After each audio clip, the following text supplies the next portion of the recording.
Classroom en la parte que es el almacenamiento de la nube, específicamente en el Drive. Y ahí ustedes lo van a poder encontrar, las grabaciones, porque tal vez se dice una y otra cosa y conversamos de una y otra cosa que no está escrito, ¿no es cierto? Y tal vez a ustedes les gustaría tomar apunte de ello. Bueno, la anterior clase habíamos visto una pequeña introducción, no habíamos terminado, sino que ahora vamos a hacer una pequeña retroalimentación de todo lo que hemos visto hasta la última clase para poder refrescar un poco algunos términos que ya hemos tocado.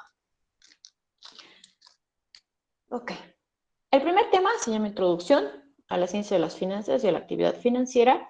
Y hemos dicho, bueno, que las finanzas públicas se encargan de ingresos y básicamente de dónde se obtienen los ingresos y en qué va a gastar el Estado. Y habíamos visto que las finanzas públicas es un ámbito de 4 brazos grandes, donde está la necesidad pública, servicio público, gasto público y recurso público. Hemos desarrollado la necesidad pública como toda aquella necesidad de carácter colectivo en la sociedad, en la cual hemos visto que las necesidades públicas pueden ser, mejor dicho, son 3 principales, que es la defensa exterior, el orden interno y la administración de la justicia. Hemos desglosado cada una de estas 3 necesidades, en las cuales vamos a citarlas de forma breve, en las cuales la defensa de exterior básicamente es resguardar a Bolivia, ¿no es cierto? El orden interno es establecer una convivencia pacífica y la administración de la justicia básicamente es, necesitamos al Estado para que intervenga en cualquier disputa y también para que vea de quién viola la normativa. Hemos visto que el Estado es una conjunción de 3 cosas importantes, que es población, que es territorio y que es gobierno. El gobierno es el representante del Estado porque es el que está organizado orgánicamente. El gobierno, entonces, que es el representante del Estado, se encarga de cumplir, por así decirlo, con estas necesidades públicas que habíamos citado anteriormente. Entonces, si nosotros vemos desde el cumplimiento de las necesidades públicas, podemos decir que el gobierno resguarda la soberanía, dicta mandatos normativos y organiza la administración de la justicia. Y cada uno de ellos va a satisfacer a las necesidades públicas. Hemos visto también que las necesidades públicas se pueden clasificar en 2 básicamente, aquellas que son absolutas y aquellas que son relativas, es decir, las que sí o sí se va a encargar el Estado como tal y las que más adelante vamos a ver que también se puede delegar parte de estas necesidades públicas a instituciones privadas. Estas necesidades públicas que se pueden delegar son las necesidades públicas relativas. Las absolutas justifican la razón de ser del Estado y son esenciales y constantes. En cambio, las relativas están vinculadas al progreso y al bienestar social. Y la satisfacción también es de incumbencia del Estado, sin embargo, no es su razón de ser. Creo que hemos quedado hasta aquí, si no estoy mal. ¿O no? Sí. Hemos quedado aquí, ¿no?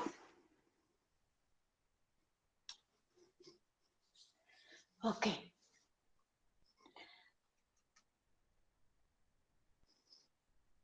Con esto hubiéramos terminado en lo que respecta a necesidades públicas, que es uno de los ámbitos de las finanzas públicas. Ahora vamos a continuar, vamos a aceptar un ratito, me están molestando estas notificaciones de admisión. Vamos a continuar con el rol del Estado. Es una pequeña paréntesis para explicar el rol del Estado en lo que respecta a las necesidades públicas. Y la verdad es que quiero explicarles un poco de cómo ha ido evolucionando el rol del Estado en cuanto a la intervención en la economía. Y la intervención en la economía, ¿para qué? Para satisfacer estas necesidades públicas. Ahí van a disculpar que esté en mi celular, no sé qué pasa, se está moviendo mucho. Ok. Espero que no se me caiga. Ok, entonces, Quedan 4 minutos más. Vamos a esperar un pequeño para que no nos interrumpan. 4 minutitos más, que se conecten todos. ¿Cómo les está yendo? Ustedes son de segundo semestre, ¿no? Una gran mayoría, asumo. Sí, licenciado. Sí, Lice. ¿Cuál es la materia que más les gusta? Esta. Ah, Administración. administración. ¿Con quién están llevando administración? Yo con Maldonado. Maldonado. Ah, Ramiro Maldonado. Wow, Ramiro Maldonado es un luchador. Yo comentarles que hace, bueno, unos 5 años atrás, puede ser, ha entrado en coma el Licen. Ha salido del coma, se ha rehabilitado y ha vuelto a la universidad. Todo un luchador el Licen, Ramiro. Ha sido mi docente también. Y contabilidad financiera 2, ¿no es de su semestre?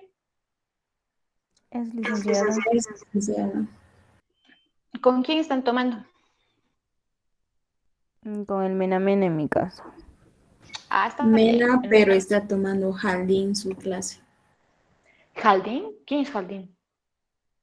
De contaduría. Jaldín, ¿qué se llama?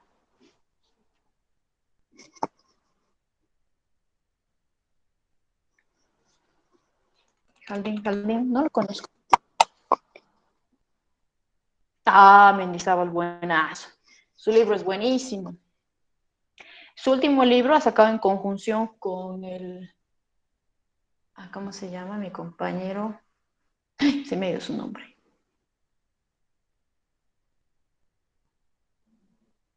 También da contabilidad financiera 2, pero bueno, entre los dos docentes han sacado un libro que es buenazo, se los recomiendo, cómprense. Valderrama, ¿no es? Sí, Valderrama, se me dio su nombre. Qué vergüenza, y es mi amigo. Sí, es Valderrama. Buenísimo. Eso, contabilidad financiera 2 supuestamente es una materia troncal. Pero si ustedes la saben querer, la saben entender, la saben amar, es una buenísima materia. Yo, la verdad, he sido auxiliar de contabilidad financiera 2 desde mi tercer semestre en la facultad. Y también he tenido la oportunidad de dar docencia en esa materia. Es una de las materias que más me gusta. Ups. Ok, vamos a ver si puedo funcionar. ¿Cómo me escuchan sin los audífonos? ¿Se escucha igual bien? Un poco bajo, Lice. A ver, vamos a incrementar el audio. Ahora. ¿Tampoco? ¿Mejor con el micrófono? Ahora sí se escucha mejor, Lice. Ok. Ir a ningún estudiante más y vamos a proseguir con la clase para que no nos perjudiquen, porque yo la verdad creo que tengo déficit de atención. Cuando estoy hablando y me distraen, ya pierdo el hilo. Ok, entonces a lo que quiero llegar es básicamente explicarles el rol del Estado y su evolución. Cómo el Estado ha ido interviniendo paso a pasito dentro de la economía, dentro de la organización, dentro de las normas. Entonces, vamos a ir viendo así de forma breve algunas cositas que me interesa que ustedes sepan. Ok. El Estado inicialmente era un Estado mercantilista. Mercantil deriva de la palabra de comercio. Más o menos por ahí, por el siglo XVI, el Estado era el todo. El Estado básicamente obtenía sus ingresos de lo que es la plata, la minería, el oro. Y lo que hacía era básicamente controlar la economía, controlar la política, y el Estado era el todo, era el centro. Entonces, después de esto, digamos, vamos a ver que en cada etapa se presenta una crisis. Tras una crisis hay un cambio político y con este cambio político hay nuevos roles que asume el Estado. Si bien primero el Estado era un Estado mercantilista donde se centraba todo, después empieza a ser un Estado neutral, como que un poquito ya deja que las partes privadas empiecen a intervenir. ¿Y esto es gracias a qué? a que los nuevos científicos, ustedes seguro lo conocen a Adam Smith con trabajos que es Riqueza de las Naciones, donde él dice que hay que dejar al mercado libre. Él cree en un libre mercado, es decir, que el Estado esté un poquito más alejado y que deje que las fuerzas de la oferta y la demanda influyan en el mercado. Entonces, ¿qué pasa acá? Se llama teoría liberal tradicional porque si bien es libre, es una teoría antigua, por eso es tradicional.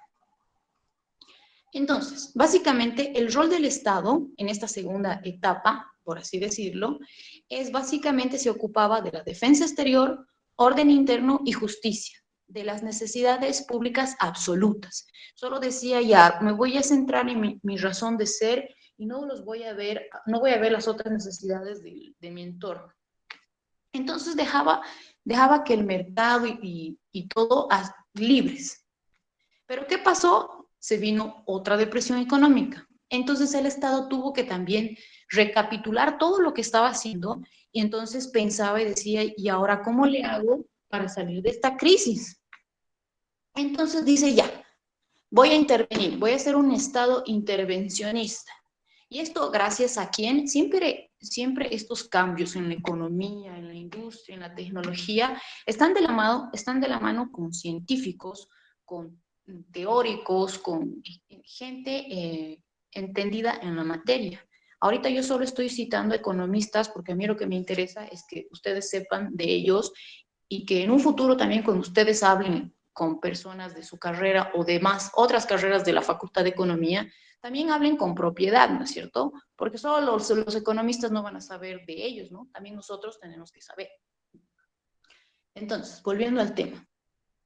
En una tercera etapa, ya habiendo el Estado sido mercantilista, luego siendo un Estado neutral, ligeramente liberalista, se pasa a ser un Estado intervencionista.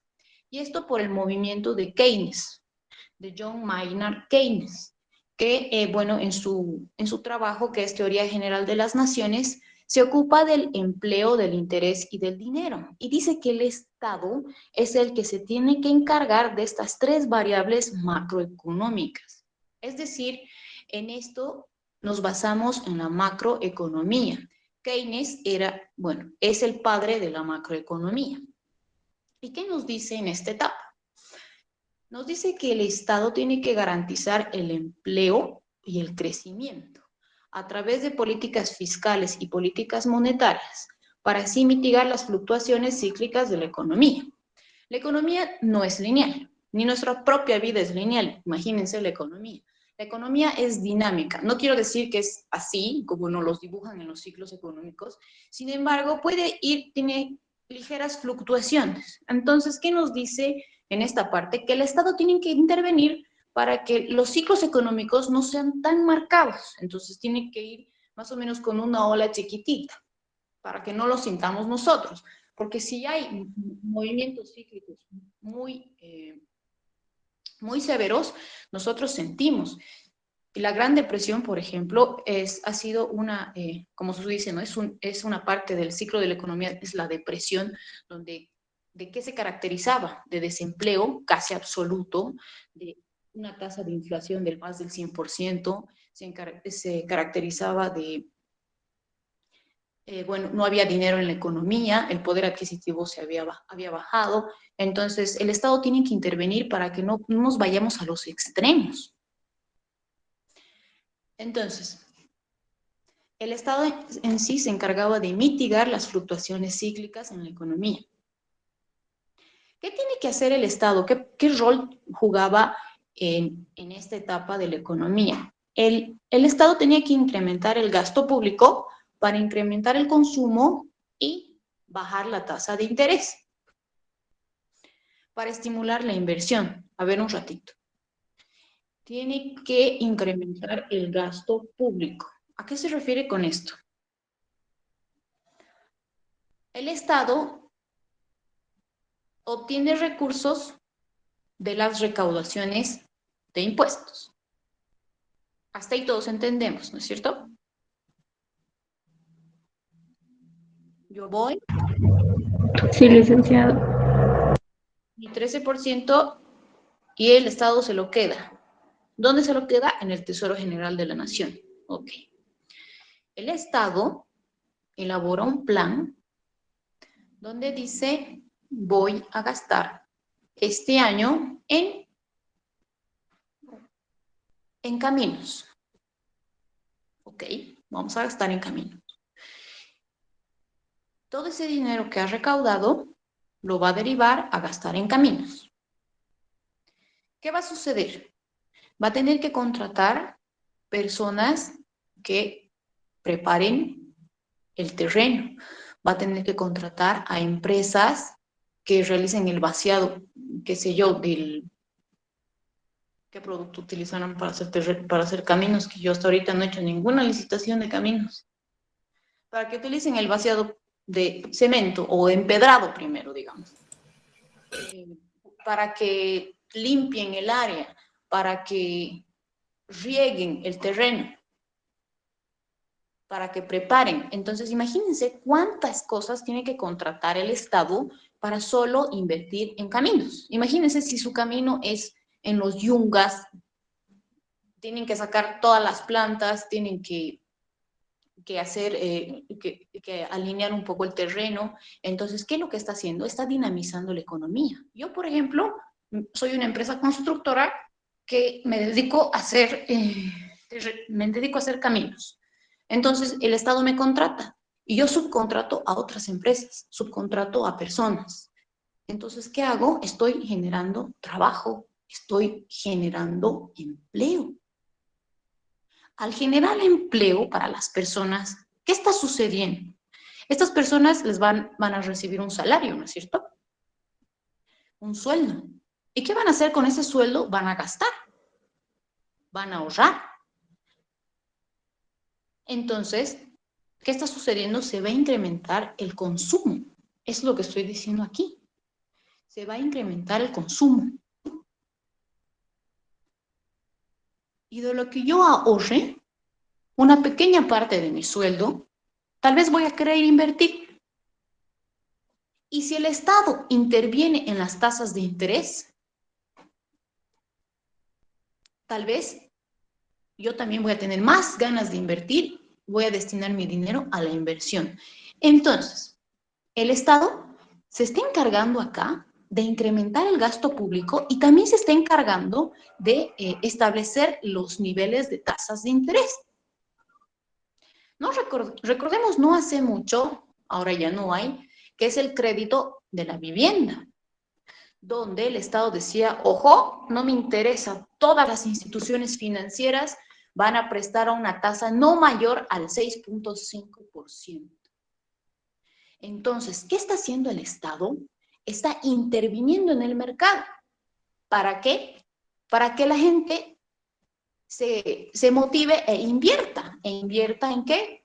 En su terreno, en su casa, en su departamento. Entonces, todas estas actividades que el Estado hace dinamizan la economía, disminuyen el empleo y en teoría tendrían que mejorar nuestra vivencia. Pero no es así. Si el Estado interviene ya también mucho y no deja también que el mercado se relacione sin la intervención del Estado, también perjudica. Vamos a ver eso más adelante. Me estoy ya saltando. Me emociono, me salto y luego ya terminamos el tema. Entonces, como yo les he dicho, todas esas actividades que está haciendo el Estado, ¿qué van a hacer? Van a disminuir el desempleo o, dicho de otra forma, aumentar el empleo. Entonces, si yo digo aumentar el empleo o disminuir el desempleo, estoy hablando de lo mismo. Creo que en el examen les diga una cosa así que tengan que pensar y ustedes la tarreen, ¿no ven? No voy a colocar textual nada, ni tampoco para complementar. Voy a colocar preguntas de que les estimulen mentalmente. Entonces, puedo decir de varias formas lo mismo. Entonces, es así que el Estado intentaba armonizar la prosperidad económica. Con este conjunto de variables, lo que intentaba era que garantizar el empleo y el crecimiento económico. Entonces, todo se centraba en el Estado. Entonces, en esta etapa, era una centralización estatal. Y el Estado era un acaparador. Acaparaba actividades, acaparaba la fiscalidad progresiva y la redistribución social. Entonces, ¿el Estado qué hacía?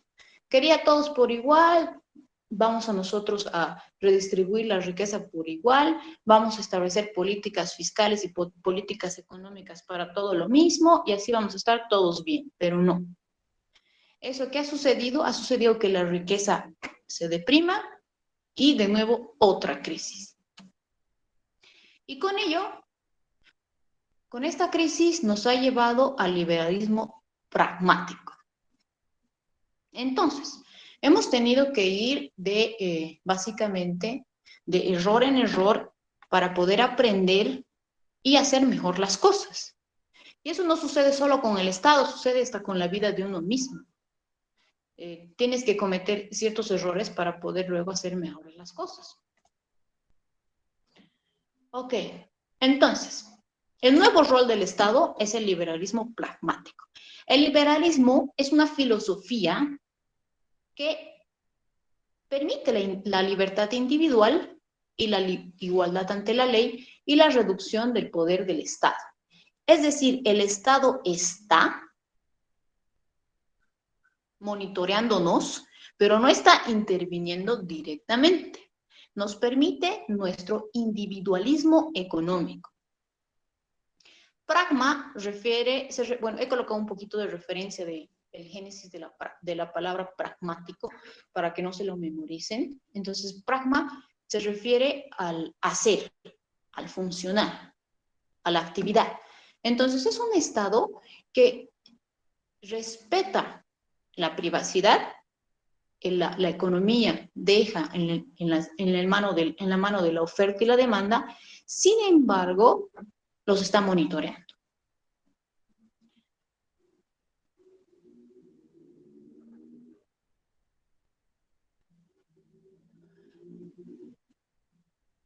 Existen 4 ideas básicas que llevaron al Estado a este nuevo rol de liberalismo pragmático. ¿Y qué es?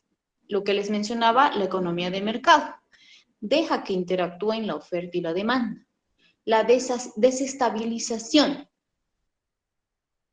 La disminución de la intervención del sector público a través de la privatización de empresas estatales, a fin de evitar el déficit presupuestario. El incentivo a la iniciativa individual. En congruencia con el punto anterior, se transfiere a los privados las necesidades públicas relativas. Como consecuencia, se incrementan nuevas oportunidades para la inversión. Ok, hablemos un poco de estos dos. ¿Qué es lo que sucede acá? Las necesidades públicas lo dejan, no las absolutas, sino las relativas, lo dejan en manos del sector privado. Esto le va a permitir al Estado no entrar en un déficit presupuestario, es decir, gastar, luego quiebras. ¿De dónde más vas a sacar plata? Si no estás dejando que la economía genere dinero. Entonces, ¿qué dicen? Ya, me voy a hacer un costado, vengan los empresarios privados, asuman estas responsabilidades y por ello me pagan un tributo. Entonces, eso yo también, esa actitud yo como Estado, hablando en términos de que Isabel es el Estado, estoy incentivando a que la gente también invierta en estas nuevas oportunidades. Y con ello, ¿qué voy a hacer? Voy a incrementar la riqueza y reducir el déficit presupuestario. Déficit se refiere a gastar más de lo que tienes, estás en negativo. Entonces, retomando, el punto número 4, reducción del déficit presupuestario, por medio de la reducción del gasto público y mayor eficiencia en la recaudación. Es lógico, ¿no? Si yo me hago un costado, permito que el sector privado venga, trabaje, y por eso me presente un tributo, Yo voy a gastar menos y voy a recaudar más. Entonces, eso me va a llevar a disminuir mi déficit presupuestario. Por ello, el liberalismo pragmático no renuncia a la intervención estatal en su totalidad y asume que el ideal es conciliar el interés general de la nación con el de los individuos. Y esto es importantísimo, porque se concibe al Estado, se concibe al Estado como un Estado que interviene en las necesidades públicas que son de carácter absoluto. Es decir, está interviniendo el Estado, pero también respeta el interés de los individuos, el interés privado, y les permite también participar.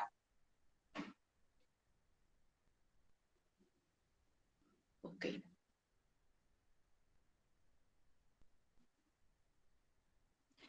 Bueno, como tercer punto vamos a tocar ahora los servicios públicos. Inicialmente, recordemos que habíamos visto que el objeto de las finanzas públicas debe ser concebido en estos cuatro ámbitos. Y hemos tocado la necesidad pública y ahora vamos a tocar el servicio público. ¿Hasta aquí tienen alguna duda?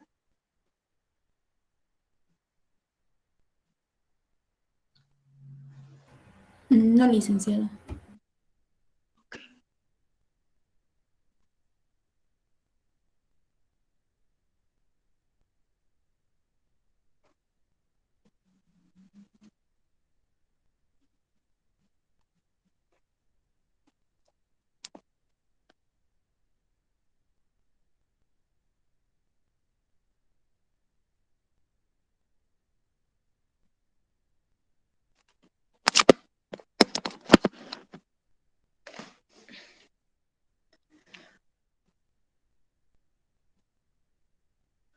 Ok, solo estaba revisando si mi jefe no me había llamado porque me he escapado en hora de almuerzo para dar la clasecita. Ok. Entonces, ahora estamos viendo los servicios públicos. Ok. Hagamos una pequeña lluvia de ideas. ¿Qué entienden por servicio? Y después concibamos servicio público. Un servicio puede ofrece? ser que satisfacen las Necesidades. Alcantarillado podría ser, dice. Está bien. Cubrir las necesidades. Muy bien, es el objeto del servicio público. A ver, voy a ir anotando sus nombres. En un ratito.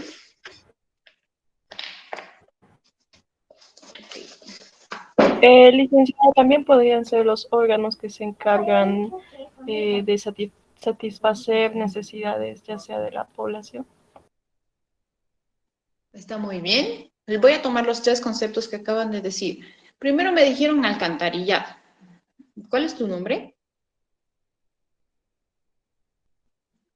Jeremy Reinaga dice. Ok, Jeremy. Ah, estaba anotando con fotos con Jeremy. Servicios de emergencia. Ok.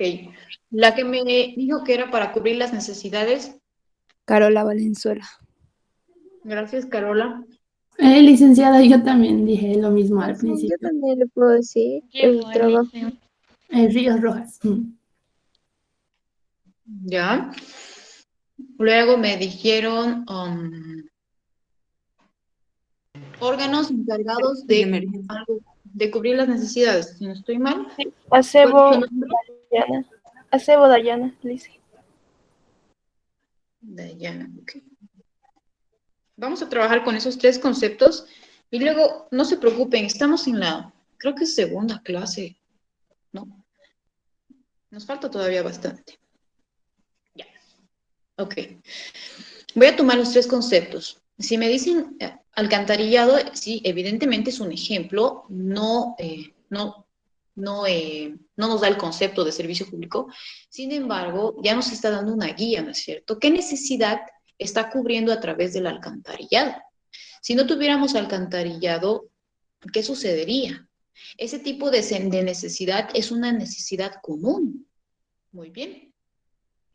Carola Valenzuela dice, son para cubrir las necesidades públicas. Sí. Entonces, si se dan cuenta acá, si no existieran necesidades, ¿existiría el Estado? No. No. No. ¿Por qué? Porque el Estado, su esencia como Estado es pues satisfacer las necesidades públicas. Y estas necesidades públicas solo van a ser satisfechas a través de servicios públicos. Ok. Todos estos servicios públicos son un conjunto, es un mundo de cosas, ¿no? Son actividades que el gobierno, ¿qué es gobierno?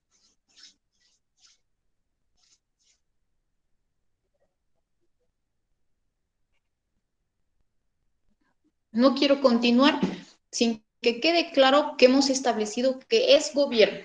Y creo que está en la diapositiva número 3, por ahí, creo, si no estoy mal.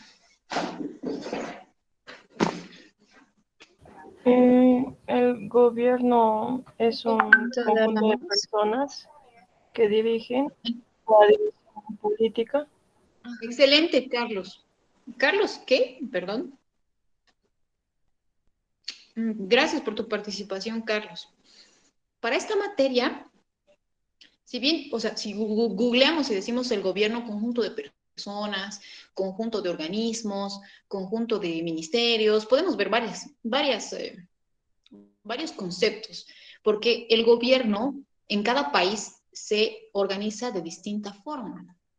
Nosotros, nuestro análisis se va a centrar en el análisis dentro del...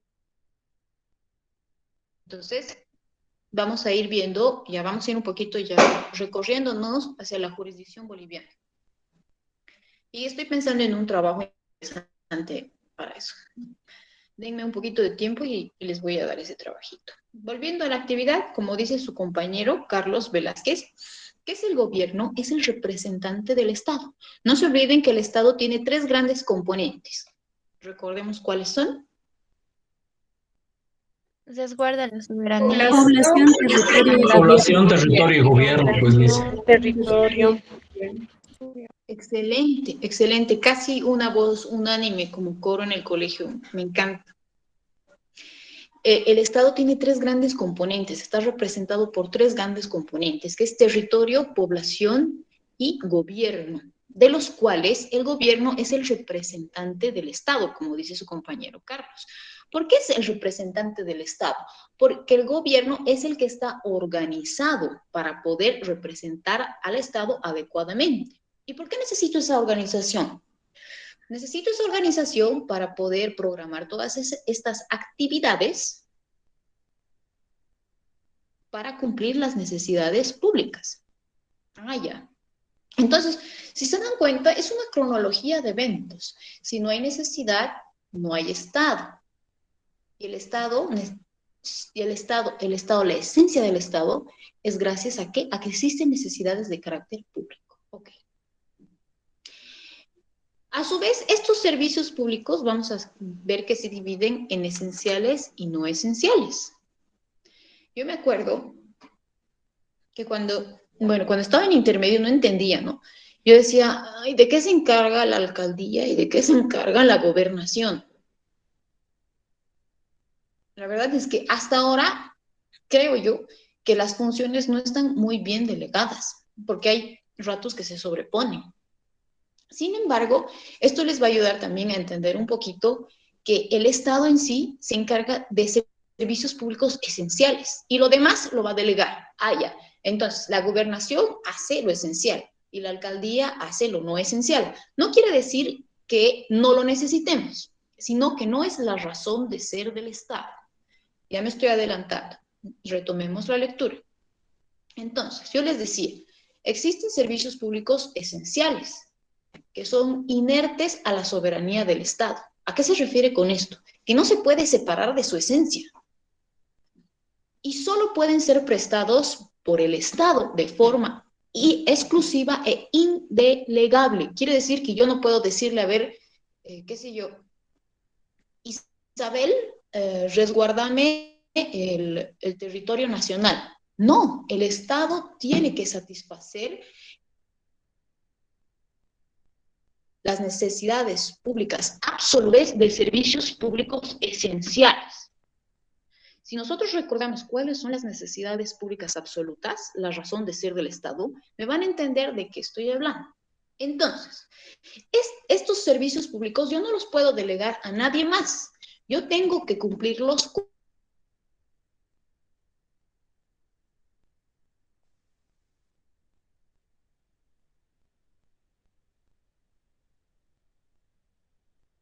público al peruano, al argentino, al chileno. Es sobre Bolivia. Estamos hablando de la jurisdicción boliviana. ¿Ok? Y estos servicios públicos esenciales se dan a través de los poderes del Estado. Ok. Entonces, la administración de la justicia, la seguridad pública y la defensa nacional son los servicios públicos esenciales. Dicho de otra forma, son los que deben ser suministrados por el Estado sí o sí. ¿Hasta aquí tienen alguna duda? No, ¿Podría dice. volver a explicar, Lisa, por favor? ¿Perdón? ¿Podría volver a explicar la última parte, por favor? Claro, Sheila, no hay ningún problema. Retomando. ¿Cuáles son los servicios públicos esenciales? La administración de la justicia, la seguridad pública, la defensa nacional. Estos servicios públicos solo pueden ser prestados por el gobierno y no pueden ser delegados a nadie más. Son de prestación exclusiva del Estado. ¿Qué quiere decir exclusivo? Mío, de mí. Indelegable, que no puedo darle a un tercero para que me lo ejecute. Entonces, la administración de la justicia, la seguridad pública y la defensa nacional solo pueden ser suministrados por el Estado. No son delegables y son de prestación exclusiva. ¿Hasta aquí entendido? Sí, licenciada. La pregunta para ustedes, que puede ser pregunta de examen y me acaba de surgir y tal vez me la voy a anotar más tarde, es, estos servicios públicos que acabo de citar y que acabo de marcarlos en rojo, ¿qué necesidades públicas van a satisfacer? Les pregunto a ustedes. La defensa exterior, el orden interno y la administración de la justicia. Muy bien. Y esas necesidades englobadas en uno, ¿cómo se llama? Absolutas. Excelente. Aprobado. ¿Cuál es su nombre, perdón? Roberto, ¿qué? Roberto Reina Lisa. Gracias por tu participación, Roberto.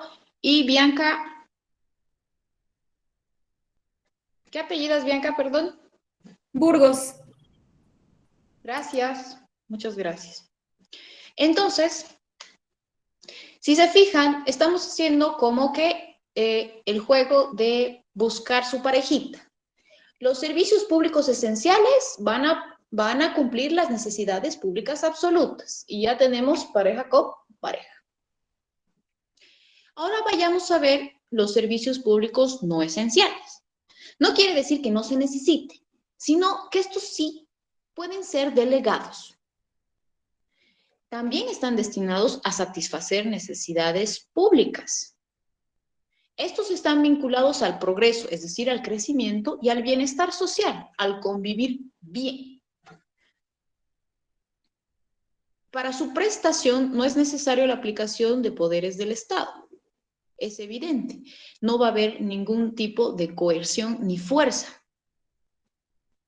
Pueden ser prestados por intermediarios o concesionarios bajo su control estatal. Ok. Desarrollemos un poco esta parte, que a veces cuando uno lo lee es como que dices, ¡ay, Jesús! Ya, entonces, los no esenciales están encargados ¿de qué? De satisfacer otro tipo de necesidades ya más individuales. A ver, por ejemplo, el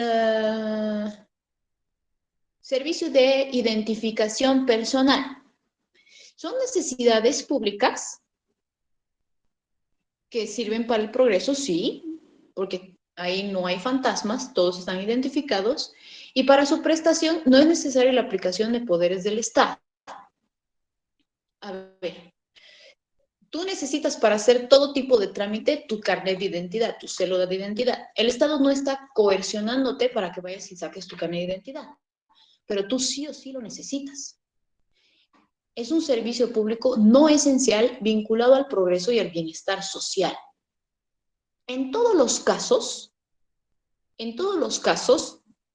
que acabo de citar, siempre se trata de una actividad estatal.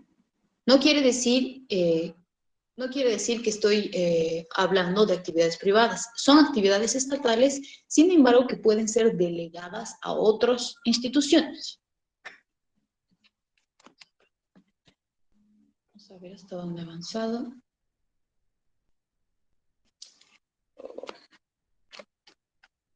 Denme un minutito.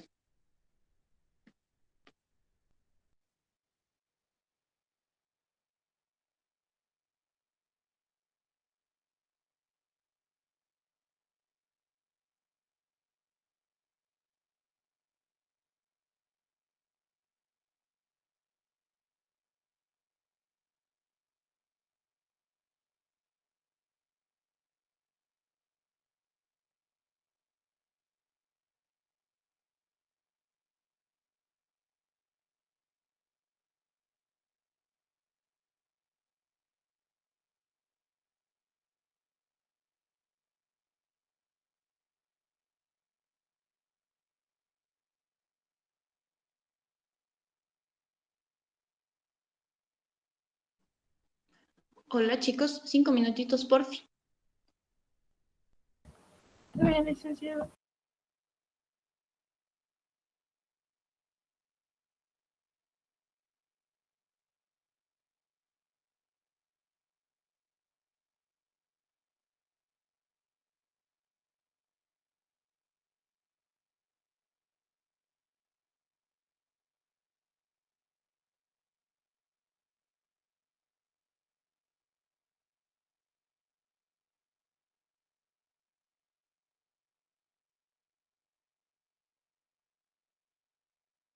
Se dividen en dos tipos de servicios, los divisibles y los indivisibles. Y bueno, como dice su nombre, a veces solo necesitas entender la palabra para entender luego el contexto, ¿no? Divisibles quiere decir que si bien atienden a una necesidad colectiva, se dividen, pueden ser concretadas en relación particular, es decir, se ejecutan en individuos en particular. Por ejemplo, la administración de la justicia, la emisión de carnet de identidad, los servicios postales. Son servicios públicos divisibles. ¿Por qué? Porque son ejecutados de forma individual. Y los indivisibles, todo lo contrario. No es posible efectuar su particularización, es decir, tiene que ser el todo. Ejemplo, la defensa exterior. El ministro de Defensa no va a decir, primero vamos a defender el occidente, luego el horizonte, luego el norte, luego el sur. No, tienes que defender todo el Estado plurinacional de Bolivia y para de contar. Ok, con esto ya hemos concluido en lo que respecta a servicios de carácter público. Hemos visto necesidad pública, hemos visto el nuevo rol del Estado y hemos visto los servicios públicos. El día de mañana, bueno, yo tengo una pequeña consulta médica y voy a preparar una pequeña actividad para ustedes. se tienen que conectar y tienen que cumplir con la actividad que se va a señalar en el Classroom. No nos vamos a conectar por Meet ni por Zoom. Es directamente cumplir la actividad que se les va a designar en el Classroom. Es solo para concretar conocimientos que hemos visto hasta ahora para poner para sentar conocimientos y que todo vaya de la mano. Y no al finalizar del examen quede todo revuelto, ya no sepa de qué está hablando. Y al final de cuentas, lo que importa ahora es aprender, ¿no? No solo aprobar. Aprender y bueno, y que nos sirva todo esto como herramienta profesional. Bueno, chicos, yo ya me despido. Ya se van a dar cuenta de mi ausencia y mi jefe me va a llamar la atención.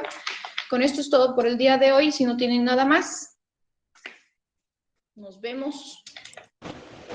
Lice, hasta luego, licenciada. Gracias, Lice. Hasta luego. Hasta luego, Lice. Muchas Hasta luego, gracias. Lice. Hasta luego, Lice. Hasta luego, Lice. Saludos.